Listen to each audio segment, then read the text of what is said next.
seems Eggman was using cream and cheese as a conduit to interface with that relic. Hot on the heels of a new full-size Sonic game in Sonic Superstars, the Apple Arcade exclusive Sonic Dream Team might not look like it has much to offer at first. It only has a dozen levels, and all you get control-wise are a D-pad and 2 buttons. For some, the fact that it's only available on Apple devices, at least for the time being, is a non-starter all its own. But despite all that, Sonic Dream Team more than manages to justify its existence. In fact, its superb level design and bite-sized missions make it one of the most fun, creative, and enjoyable 3D platformers in a long time.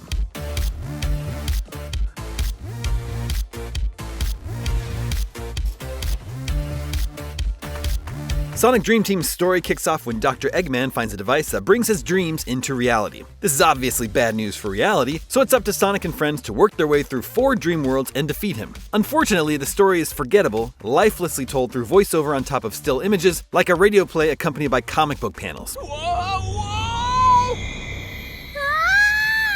But even with his brief runtime of around 5 or 6 hours to reach 100% completion, the levels between those cutscenes pack in more delights than many much larger games. Each world is visually striking, with its own distinct set of enemies and interactive elements. That ranges from the Scrambled Shores, a tropical area filled with giant inflatable structures, to the Dream Factory, which has conveyor belts and pistons set over lava pits. The best is the third world, Nightmare Maze, which is like a colorful take on an MC Escher drawing with shifting gravity that lets you run up walls and onto the ceiling, reaching new areas in mind-bending ways. It's the only world that really takes advantage of the dream concept, making it something of a missed opportunity that the other 3 are fairly standard Sonic settings. And unlike many other Sonic games, the music is auditory wallpaper at best and a repetitive annoyance at worst.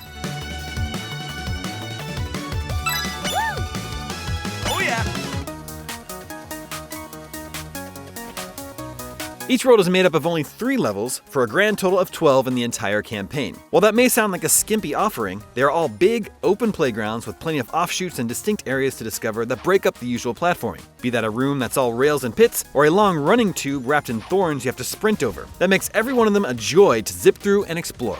Movement is fast and smooth, so running through the world feels fantastic. Levels are filled with various routes you can take that have rails and springboards to fling you forward, keeping your momentum going as you leap between platforms and bounce off enemies. You can still misjudge a jump or bungle an obstacle's timing, but unlike some Sonic games, you'll rarely ram into a blockade or obstacle designed to stop you from blazing ahead. Even when you do run out of rings or fall into a pit, Sonic Dream Team's checkpoints are forgiving, so you'll never lose much progress.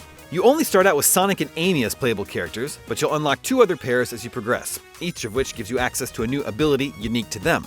Sonic and Amy's ability lets you zip through strings of floating rings that take you wherever the path leads, high or low. Tails and Cream can both fly briefly, and most levels have floating yellow hoops that replenish that ability mid-air. Finally, Knuckles and Rouge can climb certain walls. All of these powers are fun to use, opening up new paths and opportunities in the levels depending on who you're playing as. Unlocking new levels requires you to collect a certain number of orbs, but you'll never have enough to progress after playing the previous level just once. This means you constantly have to replay levels you've already beaten. That can be a major source of frustration in some games, but thankfully it's not a problem at all in Sonic Dream Team. In fact, replaying levels is a blast because of the way missions work, which make them function more like a Super Mario Galaxy stage than a typical Sonic world. You start every level by selecting a mission that will reward you with an orb upon completion. Each level has 7 missions, the first of which generally has you go through the whole level to unlock the exit. You can explore and collect items at your own pace during the first mission, but others are timed, making you discover optimal routes to speedrun the level. Other missions drop you in a walled-off section of a level and have you collect orb shards that are scattered around, asking you to slow down and explore intricately designed areas you might otherwise miss as you speed through the environment. I am looking after your friends, but they will need your help. Getting access to new characters also unlocks additional missions in previous levels that make use of their specific abilities, giving you a good reason to revisit them later on. For instance, you might have to go through a checkpoint that's waiting at the top of a wall only Knuckles or Rouge can climb. The excellent level design and those diverse mission requirements work together to make Sonic Dream Team a joy to play, even with its seemingly limited number of stages. It's never frustrating to have to dip back into a level to complete another mission, as they always felt fresh and fun. Capping off each world is a boss encounter, which are all cleverly conceived but feel undercooked in practice. The first boss is a huge inflatable crab, and you have to pop its various body parts to defeat it. That's a delightful concept and a great idea for a silly boss battle, but the crab only takes 4 hits to beat, so the fight is over before you know it. It just feels anticlimactic, and the same goes for most of the other bosses. Yes! This being an Apple Arcade game, you can play it on most Apple devices. The touchscreen controls work fine on iPhone. It's not as precise as using a physical controller, which you can also do, but it's perfectly serviceable.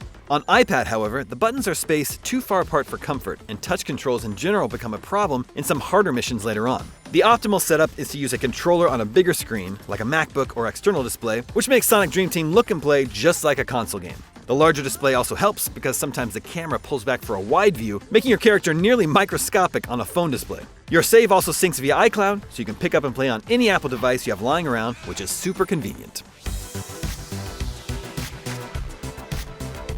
Sonic Dream Team packs a surprising amount of fun into a limited number of levels. By having you complete a diverse set of missions within them, it manages to keep things feeling fresh from start to finish, even as you play through the same areas numerous times. Its missions are engaging enough that it's hard not to go back and finish off any you missed right after conquering Eggman. While the music and story presentation could have been better, and the touchscreen controls aren't ideal as the difficulty increases toward the end, Sonic Dream Team has still sped onto the list of fantastic recent 3D platformers. For more, check out our reviews of Sonic Superstars or Super Mario RPG, and for everything else, stick with us here at IGN.